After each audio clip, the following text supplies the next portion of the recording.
Julio 1947. Roswell, Nuevo México. En este pequeño pueblo, muchos creen que se han encontrado restos de un objeto volador no identificado. Las discusiones sobre lo que ocurrió en aquella noche de verano han continuado durante muchos años. En el centro de atención se encuentra un ex oficial de inteligencia militar de los Estados Unidos, quien afirma que no solo existen los ovnis, sino que también los militares estadounidenses utilizan tecnologías avanzadas, supuestamente de origen extraterrestre. Este hombre, Philip Corso, sabe de lo que habla, ya que ha sostenido en sus manos fragmentos de dispositivos técnicos y ha visto los cuerpos de extraterrestres que murieron en el accidente de Roswell.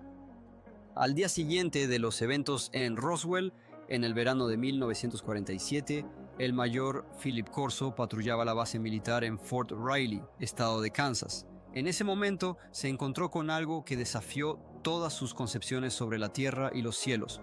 Para entonces, Corso ya había hecho una carrera notable, convirtiéndose en un respetado oficial de inteligencia y comandante de un equipo, y literalmente tenía su dedo sobre el botón nuclear. Corso estaba convencido de que en una de las cajas en un edificio abandonado había una criatura de otro planeta.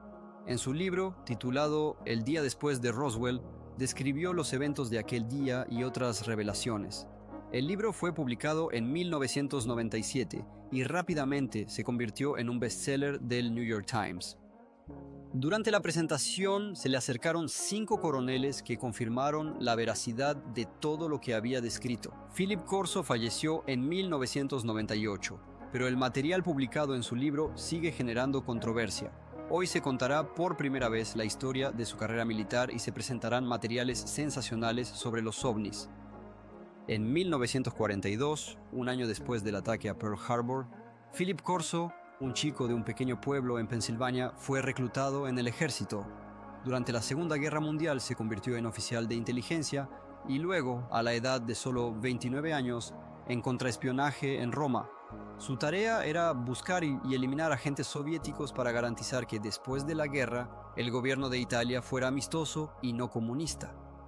Este fue un paso significativo en su carrera, y Corso era considerado un oficial muy prometedor. En abril de 1947 regresó para reentrenamiento a la Escuela de Inteligencia del Ejército de los Estados Unidos en Fort Riley. 3 meses después, en julio de 1947, llegó la noche fatídica que cambiaría toda su vida. A la edad de 32 años, Corso era el oficial de guardia responsable de la seguridad de la base. Esa noche, 5 camiones con escombros de un misterioso objeto volador que había caído en Roswell llegaron a la base en Kansas. Corso, como un verdadero explorador, estaba intrigado por esta carga. Relata que alrededor de las 11 horas de la noche entró en el edificio donde se almacenaba la carga de Roswell. El guardia de seguridad de turno informó que había mirado dentro de una de las cajas, pero no pudo entender qué había allí. Corso decidió echar un vistazo por sí mismo. Vio cajas que se parecían a ataúdes, tan pequeñas que parecían infantiles. Al levantar la lona, vio lo que parecía un gran cuerpo de una criatura humanoide con una gran cabeza y ojos. El cuerpo parecía humano, pero era desproporcionadamente corto. Como recordaba Corso, este fue su primer encuentro con una civilización extraterrestre y no le causó una impresión especial. Más tarde, tuvo en sus manos materiales completamente secretos y artefactos extraterrestres que, según su afirmación, se convirtieron en la base de una nueva explosión tecnológica mundial. Sin embargo, en 1947, todavía quedaba toda una década antes de estos eventos. En 1950, durante la Guerra de Corea, las suposiciones de Philip Corso sobre seres extraterrestres fueron confirmadas por nuevos hechos. Se unió al estado del general Douglas MacArthur como especialista de la ONU en planificación de ataques de artillería. Después del armisticio de 1953, Philip Corso permaneció en Asia como oficial de inteligencia, ocupándose de la repatriación de prisioneros de guerra estadounidenses. Conoció a Corso cuando éste trabajaba en un programa específico sobre prisioneros de guerra en las fuerzas del Lejano Oriente bajo el mando del general Douglas MacArthur. Más tarde, Corso continuó su trabajo en el Consejo de Seguridad Nacional como oficial de planta del presidente Dwight Eisenhower. Según los registros en los archivos militares, en julio de 1953, Corso fue ascendido al rango de teniente coronel.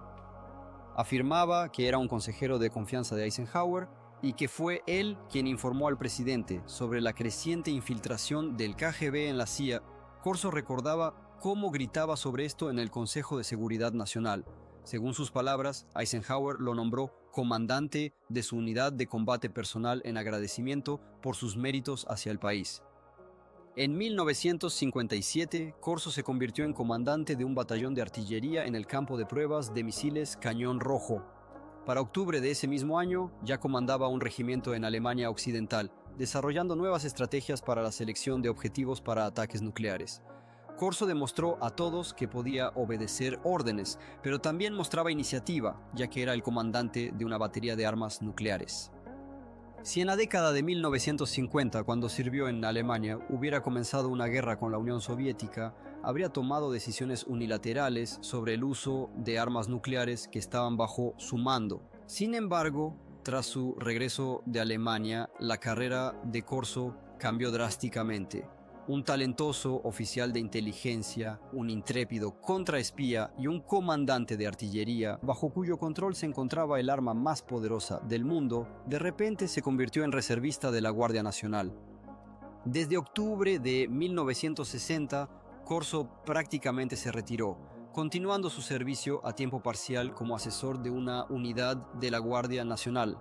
Algunos podrían pensar que alguien estaba descontento con él, pero los partidarios de Corso creían que lo estaban preparando para la misión más importante y más secreta. Ahora, su carrera estaba dirigida por el teniente general Arthur Trudeau, quien se convirtió en un poderoso mentor para Corso.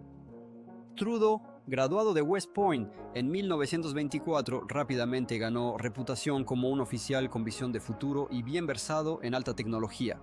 Durante la Guerra Fría fue uno de los primeros en comenzar a enseñar a los oficiales de inteligencia sobre tecnologías. En 1958 fue nombrado jefe de investigación y desarrollo en las Fuerzas Armadas, y cuando Trudeau necesitó asistentes, eligió a Corso. Corso recordaba cómo el general lo llamó y le dijo que organizaría una sección de tecnologías extranjeras y lo nombraría su jefe. Este momento en la carrera militar de Corso se puede verificar fácilmente consultando los registros archivados. De hecho, trabajó en el Pentágono y tenía una oficina allí. Incluso existía una lista de personal que confirmaba su trabajo para el general Trudeau. Sin embargo, después del nombramiento de Corso en el Pentágono, rastrear su carrera a través de los archivos se volvió más complicado. Resultó bastante difícil confirmar sus declaraciones. Corso escribió que su trabajo en el Pentágono estaba relacionado con el análisis de información sobre tecnología militar extranjera, como el armamento de helicópteros francés o las tecnologías británicas, incluyendo la recreación de un caza de despegue y aterrizaje vertical. Con su participación, estas tecnologías se recreaban de principio a fin. Durante años, los militares llevaron a cabo una serie de proyectos en los que el equipo tecnológico del enemigo era investigado por científicos estadounidenses. Una de las tareas de Corso era estudiar estas tecnologías extranjeras, por ejemplo, las francesas, y recrearlas. Si se encontraba algo interesante, se incorporaba al programa tecnológico estadounidense. La recreación de tecnologías jugó un papel importante en el espionaje durante la Guerra Fría. La Unión Soviética utilizó aviones de combate estadounidenses capturados para recrear tecnologías americanas, mientras que los Estados Unidos emplearon los MiGs soviéticos con un objetivo similar. Philip Corso, un ex oficial de inteligencia militar, se dedicaba al estudio de tecnologías extranjeras, pero en julio de 1961 su vida cambió drásticamente. El general Trudeau lo convocó a su oficina y le dio una orden inusual: investigar las tecnologías obtenidas en 1947 en el lugar del accidente de una nave espacial extraterrestre en Roswell, Nuevo México. Trudeau le entregó a Corso un archivo que contenía pruebas irrefutables de visitas extraterrestres a la Tierra y la existencia de tecnologías alienígenas que, según Corso, podrían cambiar el mundo entero. Él recuerda: en 1947 vi los cuerpos de extraterrestres que murieron en el accidente, cerca de la base militar en Roswell. Esta descripción coincidía con los testimonios de otros testigos que afirmaban haber visto el accidente con sus propios ojos. Ellos describían a pequeños seres extraterrestres, parecidos a humanos, con 4 dedos en las manos, piernas delgadas, cabezas desproporcionadamente grandes y grandes ojos almendrados. Estas descripciones no eran casuales, aparecieron en materiales secretos recopilados como resultado de una investigación gubernamental cuyo origen aún no se ha establecido. Corso insistía en que no le había contado a nadie sobre sus observaciones en Fort Riley. En el verano de 1961, siendo teniente coronel, fue asignado a un proyecto del Pentágono que lo llevó a volver a los eventos de años pasados. Dirigió trabajos de investigación en el Pentágono, obteniendo un puesto con serias atribuciones. El objetivo principal era lograr una superioridad militar de los Estados Unidos por decenas de veces. Comparte. Estábamos seguros de que lo lograríamos. Teníamos una organización, teníamos dinero, teníamos cerebros. Durante la Guerra Fría, el gobierno estaba preocupado de que los rusos pudieran acceder a materiales extraterrestres o, lo que era peor, que los extraterrestres pudieran utilizar sus poderosas tecnologías para invadir la Tierra. Corso afirmaba que un simple archivo contenía artefactos extraordinarios del lugar del desastre en Roswell. Entre ellos había un trozo de una vestimenta metálica súper resistente que posiblemente protegía a los pilotos extraterrestres, un cilindro que aparentemente disparaba un rayo rojo penetrante y un casco alienígena probablemente utilizado para transmitir pensamientos o controlar la nave espacial.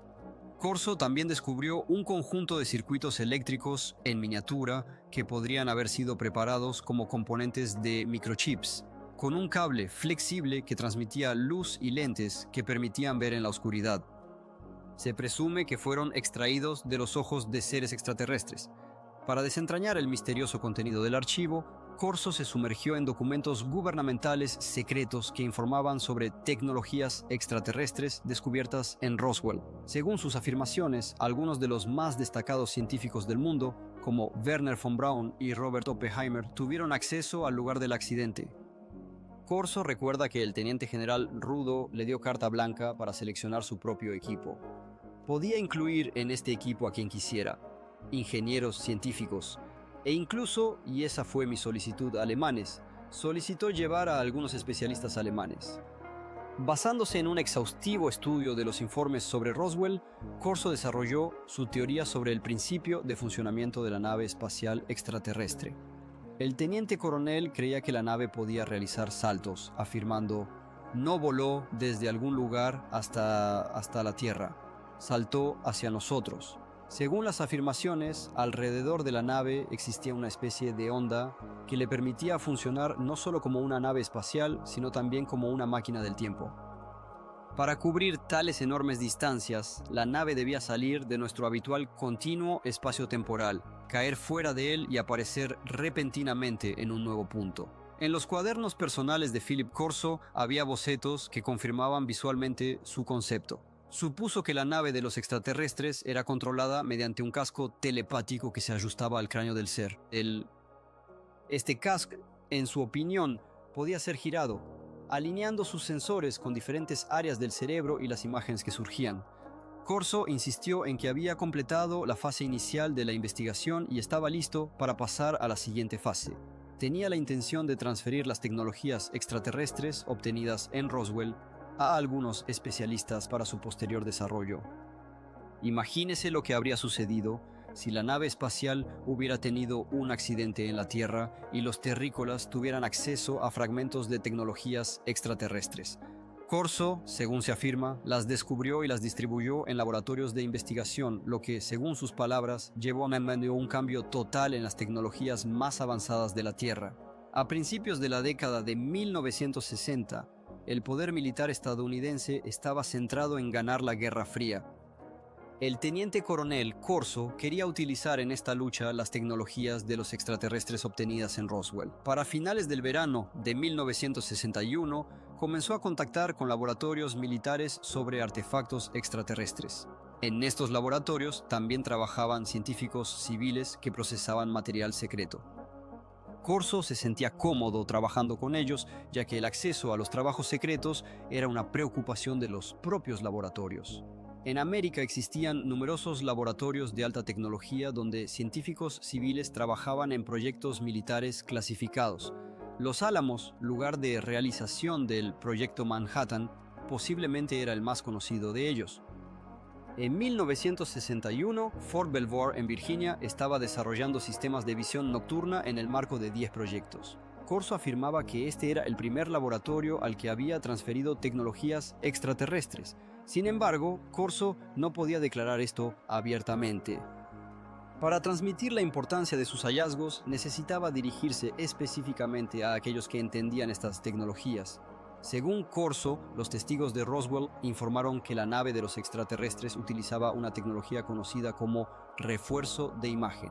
Si alguien entraba en la nave y miraba hacia atrás, el mundo exterior se veía tan brillante como durante el día, incluso si todo ocurría de noche.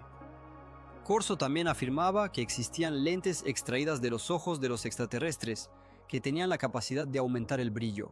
Aunque no se sabe cuán relacionadas están estas dos características, él creía que su valor potencial era indiscutible. A finales del verano de 1961, mostró a los investigadores en Fort Belvoir estas lentes y otras tecnologías extraídas del lugar del accidente en Roswell. Era una tecnología cuyo desarrollo se podía rastrear en retrospectiva hasta la Segunda Guerra Mundial, demostrando una progresión geométrica en su evolución a lo largo de todos esos años. Se puede, como afirma Corso, atribuir esto a los hallazgos de Roswell. En su opinión, así era. Decía que no podía desarrollar por sí mismo la tecnología de la interfaz mediante la cual los extraterrestres controlaban la nave. El hecho es que el aparato solo funcionaba en interacción con el cerebro del extraterrestre. Sin embargo, este fracaso no impidió el desarrollo de otro artefacto de Roswell, un chip carbonizado. Este pequeño objeto, de aproximadamente 25 a 50 centímetros cuadrados, tenía dos cables que salían de él. En el centro había una pequeña hendidura con delgados filamentos que los investigadores creían que sostenían placas cristalinas. Philip Corso, un antiguo oficial de inteligencia militar, afirmaba que llevó este objeto al laboratorio Bell, donde hace 14 años se había creado el transistor. Según sus palabras, los científicos de este laboratorio pudieron estudiar y reproducir un microchip extraterrestre. Reflexionaba sobre lo que podría haber sucedido si esto realmente hubiera tenido lugar. Pienso lo siguiente: en muy poco tiempo, el mundo cambiaría radicalmente. Compartía sus pensamientos. Corso subrayaba que después de la creación de circuitos integrados a principios de los años 60, precisamente eso fue lo que ocurrió. Dispositivos electrónicos, desde teléfonos móviles hasta computadoras portátiles, se convirtieron en una realidad. Corso también afirmaba que el microchip de Roswell había sido dañado durante el accidente, pero que tenía otro objeto extraterrestre que funcionaba plenamente. Sabía por informes que cuando las personas iluminaban este objeto alrededor, provocaba combustión en el lugar al que se dirigía. Sabía algo sobre esto, decía, refiriéndose a informes militares secretos que sugerían que este artefacto de Roswell era una especie de herramienta cortante que podría ser utilizada en diversas áreas. En la base aérea Hughes, a finales de los años 50 y principios de los años 60, los investigadores trabajaban en el primer equipo láser para la aviación militar. Sin embargo, los ingenieros enfrentaron dificultades para crear un equipo que funcionara realmente. Según Corso, les mostró una herramienta cortante extraterrestre, lo que aceleró el proceso de desarrollo. Después del año 60, las personas encontraron nuevas formas de crear láseres, señalaba, enfatizando cómo la ciencia y la tecnología habían avanzado. Corso también mencionaba que su archivo contenía otros tesoros del hallazgo de Roswell, entre los cuales había tubos de vidrio que brillaban con luces de colores. Los envié al laboratorio Bell, decía, añadiendo que fue entonces cuando se dieron los primeros pasos hacia el mayor descubrimiento en el campo de la fibra óptica. Muchos investigadores de ovnis construyeron teorías sobre que la nave espacial de los extraterrestres no tenía cables, sino que estaba rodeada de fibra óptica. La transmisión de información mediante luz, como resultó, no era una tecnología nueva. Su aparición se databa en 1880, cuando Alexander Bell experimentaba con un dispositivo que él llamó fotófono. La mayoría de las personas nunca ha oído hablar de esto, pero en aquellos tiempos, los científicos serios consideraban que el fotófono era un invento más impresionante que el teléfono, señalaba Corso. Este dispositivo permitía transmitir una señal de voz a través de un rayo de luz. Corso creía que la humanidad no había podido transmitir datos mediante la luz, porque los científicos no podían encontrar una manera en la que un rayo de luz doblara las esquinas. Sin embargo, él afirmaba que los artefactos de Roswell ayudaron a resolver esta cuestión. Es fibra de vidrio, y ellos decían, vaya, la luz realmente dobla la esquina, recordaba. Los investigadores llegaron a la conclusión de que esto sucede porque la luz está, por así decirlo, empaquetada en una envoltura. El apilamiento, el empaquetado, esa es la clave del descubrimiento, enfatizaba. Aunque la fibra óptica no se popularizó hasta la década de 1970, los investigadores de ovnis creen que fue precisamente el empaquetado en la envoltura de este artefacto extraterrestre lo que permitió el desarrollo de la tecnología de fibra óptica en la Tierra. Corso también se dedicó al estudio de fibras superresistentes que, según sus informes militares, formaban parte de los trajes de vuelo de los extraterrestres. Lo principal que me sorprendió de este material es que la hebra, que no podía cortar ni siquiera con una cuchilla, compartía, subrayando que, a pesar de su apariencia simple, esta fibra poseía propiedades asombrosas. En su libro, Philip Corso plantea una hipótesis sobre la composición de las fibras utilizadas en el traje de vuelo de los extraterrestres. Afirma que estos materiales probablemente eran muy vulnerables, pero protegían contra cargas energéticas increíbles gracias a su superresistencia. Corso describe que los extraterrestres no solo se ponían un traje hecho de tales fibras, sino que se envolvían en él, creando algo parecido a un capullo. Corso se interesó en la posibilidad de utilizar estas fibras para desarrollar chalecos antibalas superresistentes para las Fuerzas Armadas y las Fuerzas del Orden. Informa que los militares enviaron el material a la Universidad de Colorado con el objetivo de reproducir esta tecnología. Tal como había predicho Corso, a mediados de la década de 1960 se produjo un avance significativo en la creación de materiales superresistentes basados en tecnologías poliméricas, similares a aquellas moléculas de las que estaba hecho el material extraterrestre. En 1965 se inventó el Kevlar, un material que comenzó a utilizarse en chalecos antibalas y que, según Corso, soportaba impactos más fuertes que la muestra extraterrestre. No se puede negar que el periodo en el que Corso trabajó en el Pentágono coincidió con una explosión tecnológica en los Estados Unidos.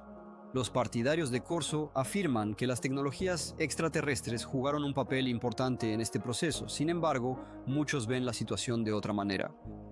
En su bestseller, El día después de Roswell, el teniente coronel Corso afirma que introdujo tecnologías extraterrestres, descubiertas en 1947 en Roswell, en el ámbito de las tecnologías militares estadounidenses. Sus oponentes creen que el avance en los años 60 no fue obra de una sola persona y ocurrió sin la participación de extraterrestres. Algunos prefieren pensar que una persona heroica nos introdujo en un nuevo mundo de tecnologías avanzadas obtenidas de platillos voladores. Esto suena, por supuesto, tentador, pero considerando la cantidad de grandes programas científicos y de investigación, la realidad era muy diferente. Por ejemplo, el programa de motor nuclear en el que trabajaban 3.500 personas y en el que se gastaban $100 millones al año requería recursos significativos para desarrollar nueva tecnología. Corso afirmaba que la transición de la teoría a la implementación práctica del láser ocurrió después de estudiar un dispositivo encontrado entre los escombros en Roswell.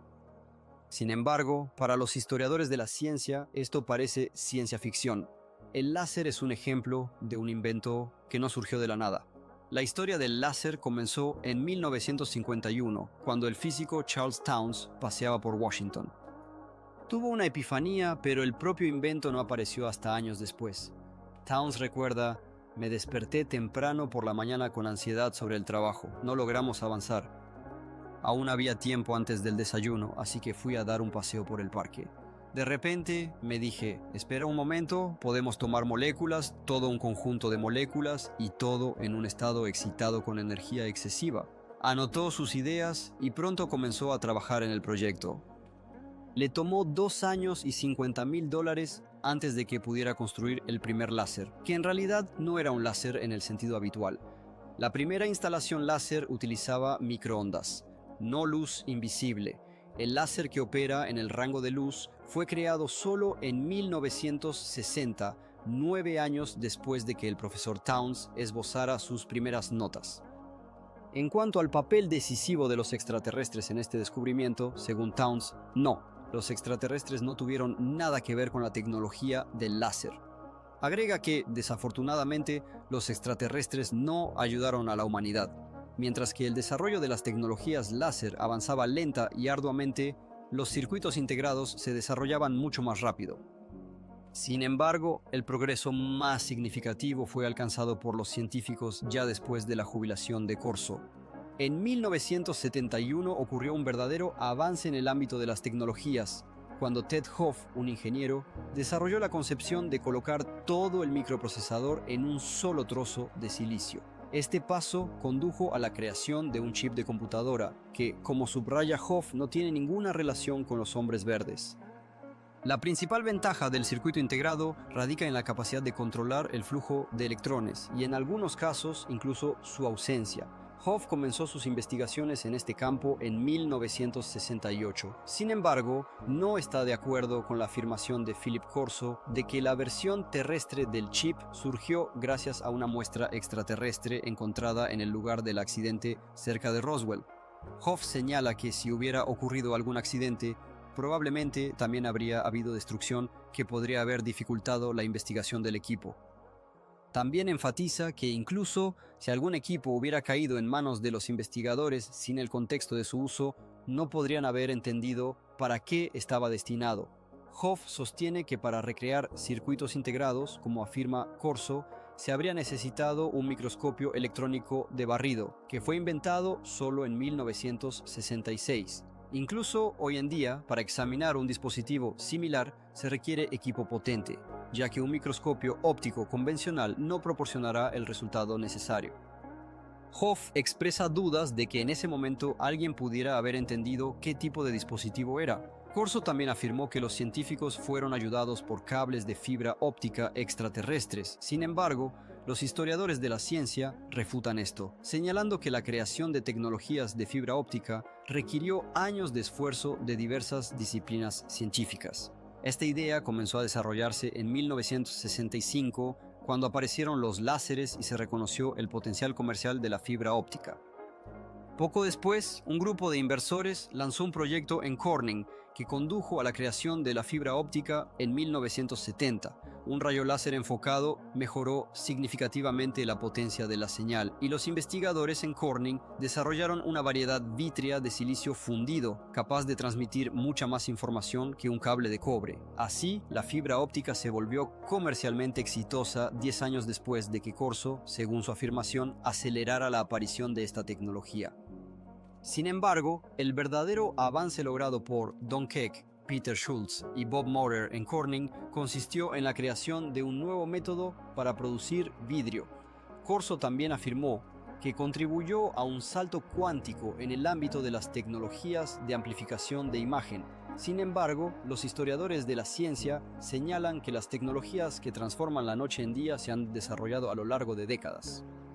El inicio de este proceso se puede atribuir a los años 40, cuando las fuerzas aliadas en la región del Pacífico comenzaron a utilizar dispositivos que mejoraban la imagen. El primer dispositivo de visión nocturna, creado por los alemanes durante la Segunda Guerra Mundial, utilizaba imágenes térmicas, convirtiendo la energía térmica en un espectro visible mediante rayos infrarrojos. Para principios de 1960, William Spicer, un investigador del Departamento de Defensa, desarrolló la tecnología de amplificación de imagen y los científicos en la base de Fort Belvoir continuaron su trabajo. Los dispositivos de amplificación de imagen no requieren luz adicional y funcionan de manera similar a los receptores de radio, captando y amplificando las ondas de luz. Hoy en día, los amplificadores de imagen son lo suficientemente pequeños y pueden ser fabricados en forma de gafas, capaces de amplificar la luz hasta 35.000 veces. Los científicos afirman que incluso si Corso realmente hubiera tenido un amplificador de imagen extraterrestre, su demostración en los años 60 no habría acelerado el desarrollo de esta tecnología, ya que el nivel técnico necesario se alcanzaba muy lentamente. La creación real de dispositivos de visión nocturna fue el resultado de desarrollos ingenieriles verdaderamente destacados. Además, las fibras superfuertes de Corso, según expertos en tecnología, no surgieron de trajes espaciales extraterrestres, sino que fueron el resultado de años de investigación de la científica Stephanie Kwolek, quien trabajaba en la empresa DuPont. En 1965, ella aprendió a crear cadenas de átomos superfuertes y para 1971 el Kevlar apareció en el mercado. La teoría de que algo similar al Kevlar fue arrojado desde un platillo volador me sorprende. Me parece que es ofensiva para una persona como Stephanie Kwolek, quien dedicó enormes esfuerzos y años de su vida, así como un significativo potencial intelectual, para descubrir estos secretos de la naturaleza. Además, algunos escépticos afirman que el teniente coronel Corso simplemente no tenía la formación técnica suficiente para dirigir ningún programa de recuperación de tecnologías. He leído algunos materiales escritos hace muchos años y entendí que esto no tiene relación con las altas tecnologías. He trabajado en empresas como General Electric, Westinghouse, General Motors, TRW Systems y McDonnell Douglas, con muchos científicos e ingenieros destacados. Yo mismo soy físico. En lo que escribió Corso no encontré nada que indicara sus conocimientos, habilidades, talento o cualificación. Corso respondió a esto, que su equipo de científicos de alto nivel le ayudó a interpretar el hallazgo en Roswell. No tenía una preparación o calificación especial para esto. Saben, las tecnologías se han vuelto muy complejas, pero afortunadamente trabajaron con nosotros científicos alemanes. Yo conocía a todos. Aquellos que dudan de la identidad de Corso también plantean preguntas sobre su rango. ¿Consideran que un teniente coronel no podría dirigir proyectos tan serios? Creo que es muy significativo desde el punto de vista de la actitud militar hacia él, que ni siquiera era coronel, sino solo teniente coronel, a pesar de todos los años de servicio. Sin embargo, hay personas que afirman saber cómo funciona la máquina militar de los Estados Unidos y apoyan a Corso. En aquellos tiempos, saben, un teniente coronel tenía mucho más poder y ocupaba una posición más alta que los tenientes coroneles actuales. Incluso hoy en día, los tenientes coroneles poseen conocimientos significativos sobre importantes objetivos y operaciones tácticas y estratégicas. Los militares con los que, según Corso, trabajó, dicen que no hubo estudio ni desarrollo de tecnologías extraterrestres. No existen informes, directivas o documentos que puedan confirmar las afirmaciones de Corso sobre la reproducción de tecnologías extraterrestres. Sin embargo, los partidarios de Corso afirman que la falta de confirmaciones documentales se explica por una razón muy contundente. Entre aquellos que creen que cerca de Roswell ocurrió el choque de una nave extraterrestre, hay un consenso sobre un tema. El gobierno estadounidense oculta sistemáticamente la verdad. El gobierno de los Estados Unidos y otros gobiernos de todo el mundo hacen enormes esfuerzos para mantener este asunto en secreto y darle un aura de misterio. Philip Corso dice que también tuvo que mantener en secreto su programa de recuperación de tecnologías. No podíamos discutirlo, tomábamos decisiones y no podíamos hablar de ello fuera de nuestro círculo. Todo va bien, tenemos autoridad, tenemos financiamiento para varios proyectos. En cuanto a la contribución de Corso al progreso científico, los escépticos afirman que la tecnología que supuestamente promovió estaba lista para aparecer de todos modos. Como prueba, citan la diadema controlada por el cerebro, la única tecnología extraterrestre que Corso no mencionó como utilizada en la Tierra. En un futuro cercano, esta tecnología se convertirá en una realidad sin su participación. Desde la década de 1970, los científicos han estado experimentando con electroencefalogramas que reflejan la radiación del cerebro, con la esperanza de establecer retroalimentación e influir en el comportamiento humano. Las personas pueden utilizar juegos basados en electroencefalogramas para aprender a controlar los estados de su cerebro. Sin embargo, la tecnología de control mental ha avanzado aún más. En el año 2004, los investigadores obtuvieron permiso para probar pequeños implantes cerebrales que permiten a las personas con discapacidades controlar computadoras con sus propios pensamientos. Mientras tanto, los investigadores de OVNIs creen que el gobierno cerrará para siempre el velo de secreto sobre los hechos relacionados con Roswell. Esto plantea la cuestión de si la verdad sobre el papel de la tecnología extraterrestre en el desarrollo de la fibra óptica, tejidos ultra resistentes, láseres, circuitos integrados y sistemas de amplificación de imágenes también permanecerá oculta. Algunos creen que los extraterrestres aparecieron en Egipto en el año 3524 antes de nuestra era y ayudaron a los egipcios a construir las pirámides. Sin embargo, como señala uno de los comentaristas, creo que los egipcios en el año 3524 antes de nuestra era eran capaces de colocar grandes bloques uno sobre otro. Si los egipcios de repente hubieran adquirido teléfonos móviles o algo similar, entonces se podría hablar de intervención. A pesar de la controvertida figura del coronel Philip Corso y sus ideas polémicas, su contribución a la leyenda y al conocimiento sobre ovnis no puede ser subestimada. Los militares, el Pentágono y el gobierno de los Estados Unidos no otorgan tales poderes sin razón. Corso era muy valorado y respetado en sus círculos. ¿Qué tengo que perder a mi edad?, reflexionaba él. Debo transmitir esto a mis hijos y nietos porque no sé cuánto tiempo más viviré. Este pensamiento lo perseguía durante muchos años. A menudo se repetía a sí mismo: ¿por qué yo? ¿Por qué tengo toda esta información? Corso recordaba que su padre decía: hoy solo se conoce el 10% de esta historia, el resto sigue siendo un secreto.